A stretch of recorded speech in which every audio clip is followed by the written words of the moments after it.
Morgan Stanley's Adam Jonas released yet another note about Tesla, and there were two very interesting sections. First, he talks about what Tesla would need to do for investors to be convinced that their path to robotaxi will be monetized and achieve commercial scale. And second, he says that the research by their analysts for semiconductors has found that one of the main reasons for strong demand for NVIDIA chips is notably from Tesla. So today, let's explore what will need to happen for investors to buy up Tesla stock on the way to the August 8th reveal of robotaxi. I've got Larry Goldberg joining us. He's a multi-entrepreneur. Thank you so much, Larry. Thank you, Herbert. Thanks for having me. So let's get started with this. For the news just recently, yet another release by Tesla of full self-driving supervised. This time is version 12.3.4. It's another dot release. They just released 0.3 to first employees and then to all of us owners very quickly, like in record time. They've never done that before. And now in record time, they've released yet another point release, literally a week or two later. And this was announced, I think, 4 hours after they started seeding employees.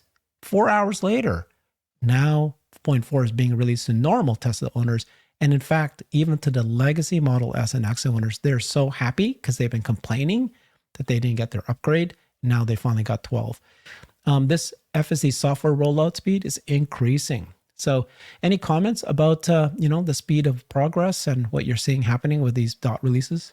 Yeah, it's darn annoying to me because here I am, in France, and that software is just downloading into my Model X right now.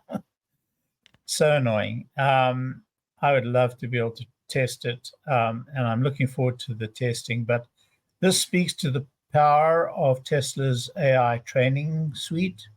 They are definitely training at ultra high speeds. We've never seen anything quite like this. And the two factors that are playing into this, the one is clearly, as Elon has pointed out, they're no longer constrained by hardware limitations. They've solved that problem. And the second factor is the nothing but net. The end-to-end neural net is dramatically faster to train than was the old system. So we're seeing this flywheel, and we're seeing the speed of the flywheel improve dramatically. And this is what we, the Tesla community, was led to expect would happen, and we're very excited to see that it's happening. So let's talk about that, right? So we're going to talk about Tesla's data, their AI, their compute power. Right. One of the big reasons why they've been able to make so much progress in full self-driving is because of the switch to neural net. But the other big reason is because they're no longer compute constrained. And so by all indications, we believe that table they showed, that they're going to get to 100 exaflops by the end of this year, may be still on track.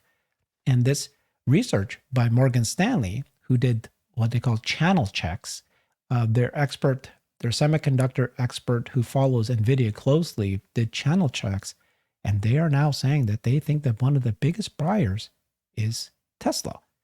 And a couple of days ago, Elon did confirm, or he said something like, there was a table that said Meta is number 1, and then all these other companies, Tesla was number 6. And he said, this is not correct. In terms of how many H100s that they purchased from NVIDIA. And he said, this is not correct. Tesla's number 2, XAI is number 3. You were going to say something? Yeah, we don't know, what the structure is of Tesla AI, XAI, and where the hardware is housed and how the hardware is acquired and paid for. But the fact that Morgan Stanley now is telling us that the channel is telling them that Tesla is the buyer indicates to me that, good point. The information we've had before is completely wrong. And Elon signaled it.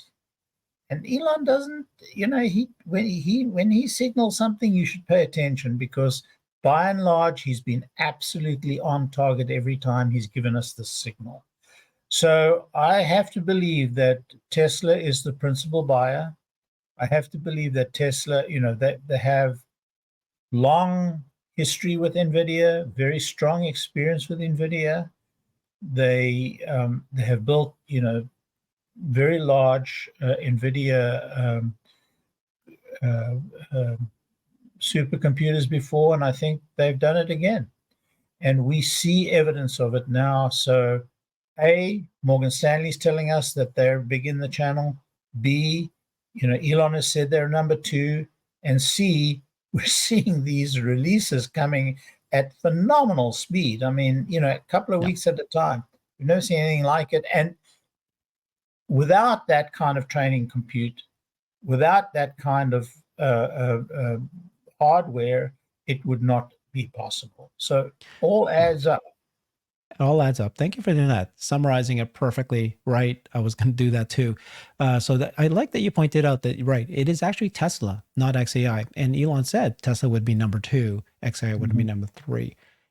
People were wondering, feeling like, is he starting to favor XAI and X instead of Tesla? Tesla's going to still get the bulk of it. So let's read a little bit more. Morgan Stanley has several points that I thought was very interesting. So first, they just say, yeah, it's debated. Right now, there's earnings pressure, but there's that business model, right? That you need to cross a chasm to start thinking of Tesla, not just an auto company, but towards AI and robotics. Everybody still sees Tesla as an auto company. Right. And he's saying, anticipate the next 6 months to exhibit heightened volatility. Though we continue to see short-term choppiness, they still remain a positive long-term outlook. So let's talk about data. So he has this one paragraph here. Tesla recently achieved 1 billion miles traveled for its full self-driving.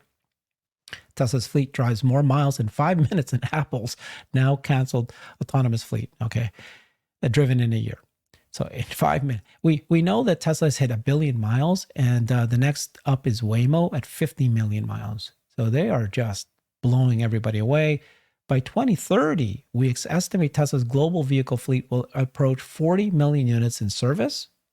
Okay, so 40 million in 2030 total, driving over 400 billion miles per year, over 1 billion miles per day.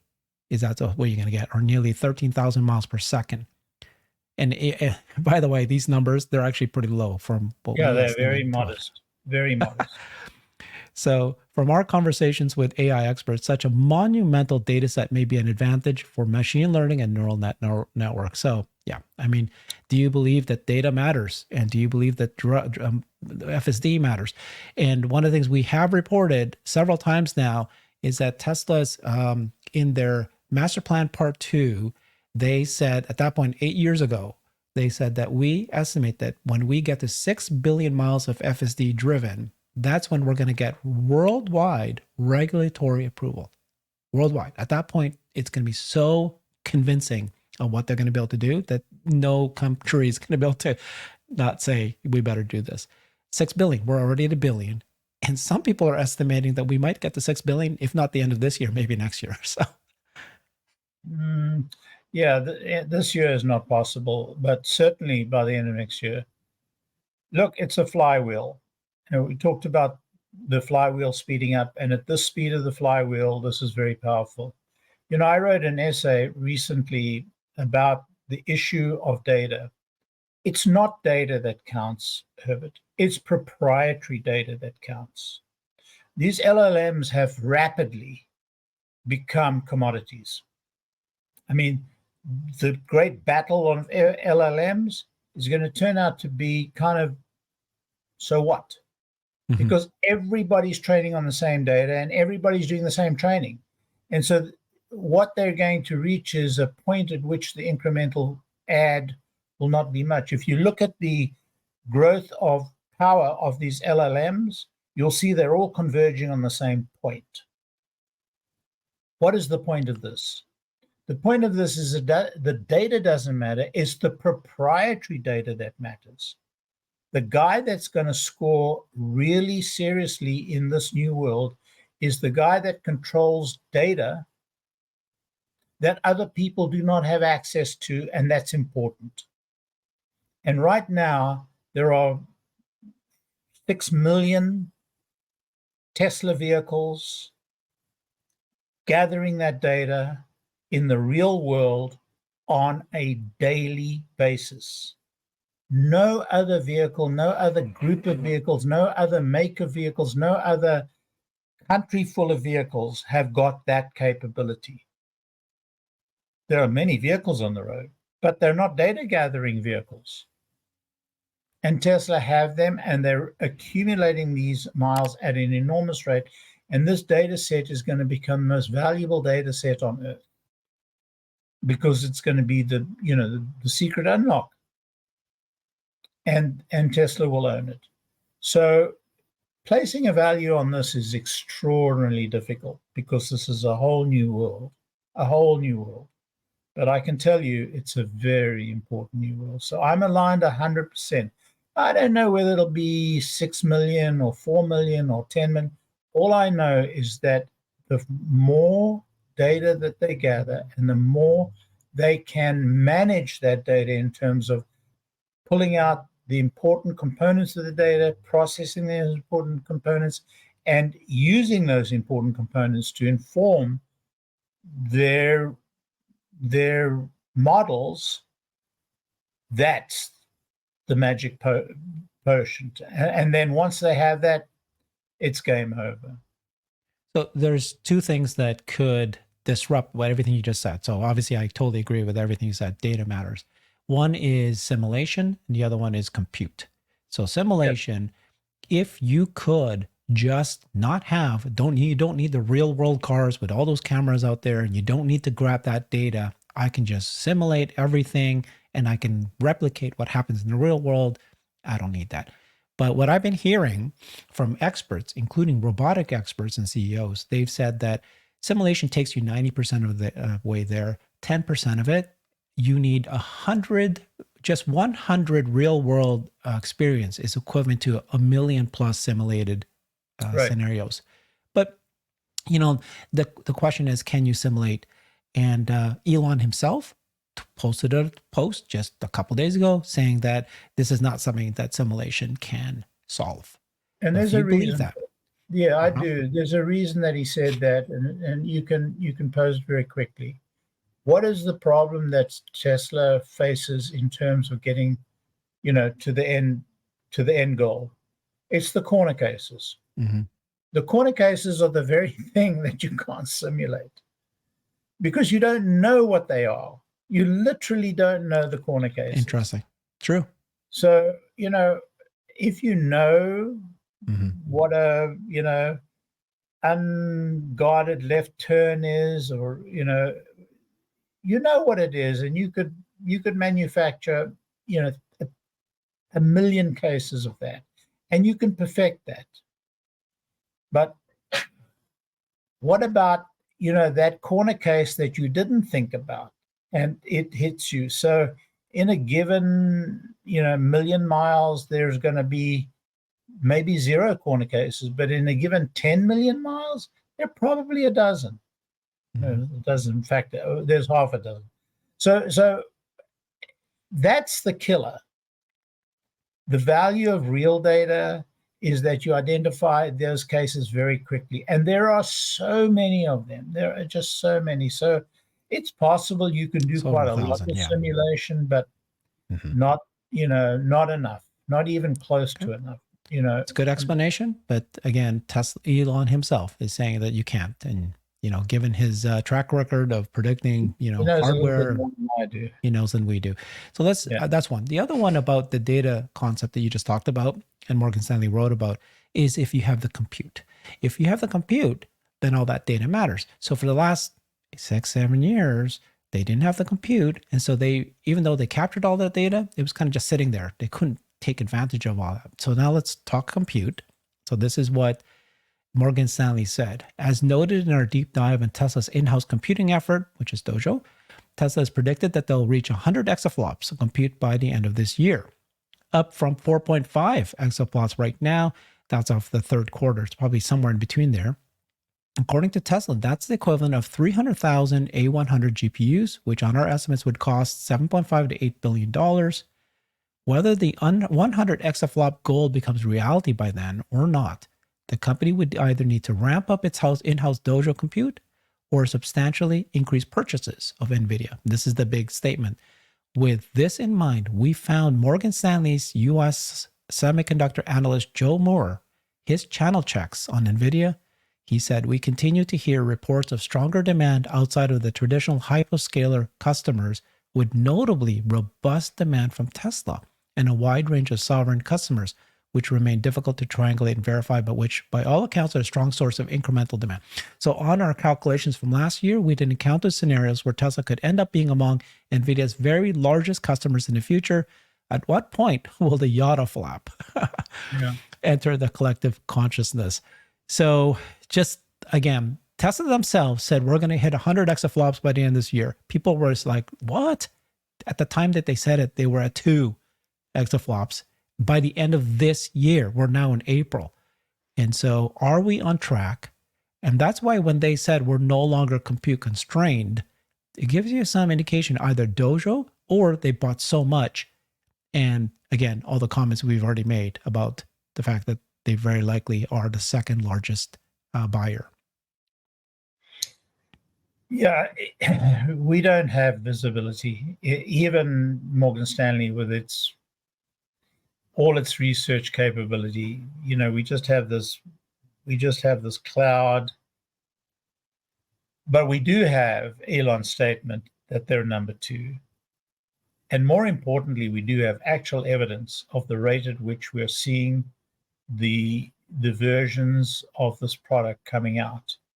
And, they're coming out at roughly the rate that Elon said, not even at Elon time. It is within functionally 3 weeks. So, a little bit longer than Elon, dramatically less than Elon time, a little bit longer than he said. So I think it's real. I don't think it's just Dojo. I think it's, a lot of NVIDIA. There may be other chipsets in there as well. We don't know the architecture of what they're putting together. It's very hard to tell. We do know that, there's the new chipset from NVIDIA is shipping, and so that's very important. It's shipping shortly, and that's going to be very important. But it's clear that the data and the processing speed that Tesla have are meeting their requirements now. And this is a very exciting time. And it's an exciting time in general for humanity, because with this kind of compute and this kind of capability, we're going to see an enormous change in society. The other thing that you've been talking about quite a bit is the importance of energy to power these massive compute and data centers. One thing to be buying that much, another thing to be able to power it. And Elon's got. He has. I've actually reported it's a fun, I don't have the picture with me right now. Amazon bought a data center that's right in front of a nuclear power plant. This is the extent that these guys need to do it. And so this says Tesla's access to large amounts of low-cost electricity may prove to be one of the most deterministic advantages in Tesla's growing AI portfolio. Yeah. So that's just something not to throw away of their path to become the AI behemoth out there. Okay, so this is the big topic I wanted to talk about today, which is, Tesla announced the robotaxi on August 8th. What would it take for investors to recognize it? And most institutional investors, including Morgan Stanley, is saying that, they need to show a path to monetization. They need to show that they can capitalize on this on a commercial scale. For Tesla to convince investors of the ability to achieve commercial scale under a timeline relevant to most investors. That's what they need to do. As for the FSD campaign, we expect improvements here to be nonlinear, difficult to predict. Okay, so they don't know. While not claiming perfection, has described this upcoming FSD version as his ChatGPT moment in terms of delivering a major step change improvement in performance. Okay. Having said that, we are concerned that the margin of the level of enthusiasm amongst investors around the improvements of version 12. So they're still very, very, they're not convinced that FSD version 12 is going to change investors' mind. So do you think that from now till August 8th, and even during the August 8th, when they show this, whatever they show, is that going to be a pop to the stock? Or most people say, nope, until it shows in earnings. And 2-3 years from now, that's when we'll do it. It doesn't matter what they say, doesn't matter what they show, doesn't matter that they FSD can actually show that it actually can do robotaxi by then. What's your thoughts? I'm inclined to think that we will not see a pop after August 8th. If anything, I think the stock will go down. Yep. That has been the pattern in the past, although, there are exceptions and it could happen. But I think that the press will talk it down. I think the analysts will talk it down. Gary Black has already told us that as far as he's concerned, until he sees a path to income, he's not going to value it. And in any case, he thinks everybody else is going to have the same capability. So we have the financial analyst community, somewhat downplaying it and certainly not ready to revise their thinking until they see real income and in one sense, they're very justified. And that is, I don't think Tesla's played the pricing game very well. I think it's kind of whiffed a little on the pricing. My own feeling is that they've been overcharging on FSD, under delivering, and so they've made the path to monetization a little bit more rocky. Tesla have not been very good about communicating very clearly to the audience, the world audience, the investment audience, and even the customers. We haven't been very good about that. And so I think that it's up to them to prove the ability to monetize this opportunity. That gives the investor in Tesla an enormous opportunity. Because if you do believe that FSD is what we say it is, and if you believe this new robotaxi is going to do what we think it's going to do, and the market's devaluing it, well, we've got some secret sauce, and we can make an enormous gain out of it. So that's how I view it. So in a way, I agree with Gary Black, and I agree with Morgan Stanley. I think that it's going to take a while before the market actually does realize it, and I think we're going to go through some very rocky times on the share price. Yeah, I mean, okay. When I look at the AI landscape right now, clearly NVIDIA is the darling, and they're going to be a darling for a long time. In fact, they might become the largest company in the world because in AI, they're the only company that has been able to show real revenue of sales of, in this case, their chips and their compute system, and everybody wants it. And you can see even in this report that more and more companies, including Tesla, continues to buy bigger amounts, and they're going to continue to do that. That I get. Then you go and look, who are the darlings after them? It's going to be OpenAI, Microsoft, it's going to be Google, it's going to be Amazon, it's going to be Facebook and Meta, because they're buying that. But none of them, except for like maybe the data warehouse story, the data center story for customers, it's not really like they're buying chips to run data centers, but not because they're going to create some sort of, even the ChatGPT and the LLMs, you've already said, and it's true, they become commodities. And they've not been able to show how they're going to translate that into actual revenue streams. Charging people $20 a month is not going to cut it. Tesla, while they haven't shown it yet, they've already told you, I'm about to launch robotaxi in the next year or two. It's an actual real world AI using AI to solve real world solutions that are actually easily monetized in a real business model. They're the only ones that's taking real world AI and actually applying it. And there's so many other things they can do with that, but yet people are not seeing it yet. Do you know what I mean? Like there's that difference between who's the darlings today and who should be the darlings. Why are you telling everybody this? This is our secret. Sure. Why are you giving it all away? Sure. I mean, it's frustrating, right? Seriously, this is like 2005. We're going to see a huge collapse.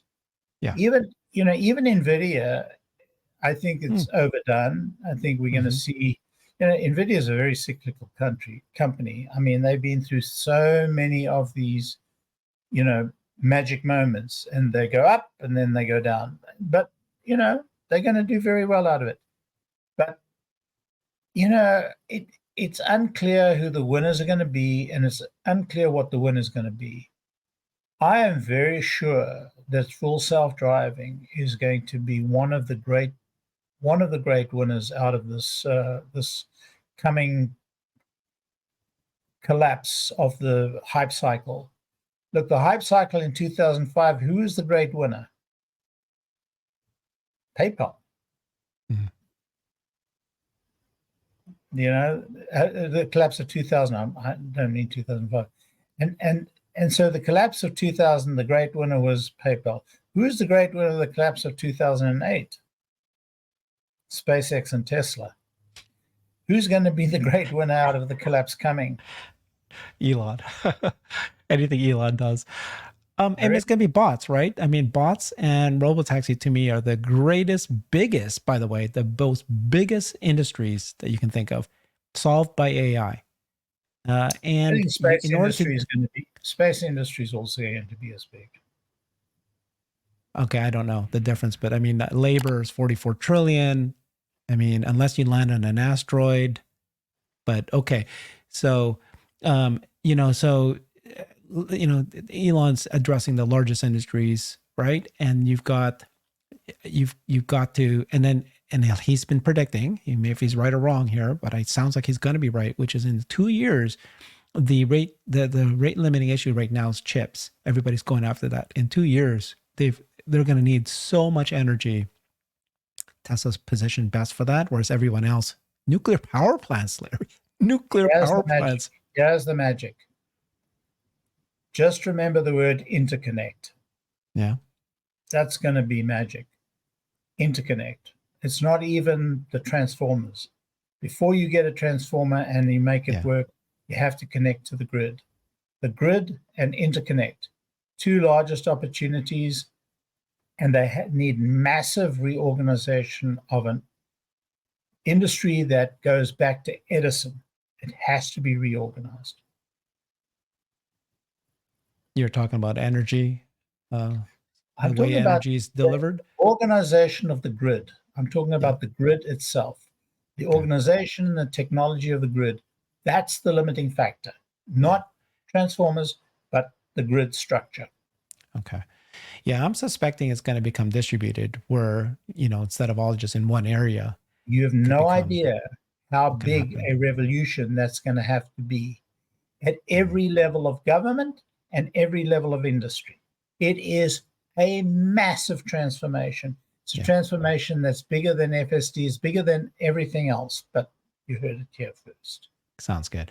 Thank you so much, Larry. That was fun and informative. Appreciate you. Follow him on X at Tesla Larry. Thanks, everybody. Take care. I've created a website that is the most comprehensive resource for the Tesla investor. Please check it out. Simply go to my website at herbertong.com.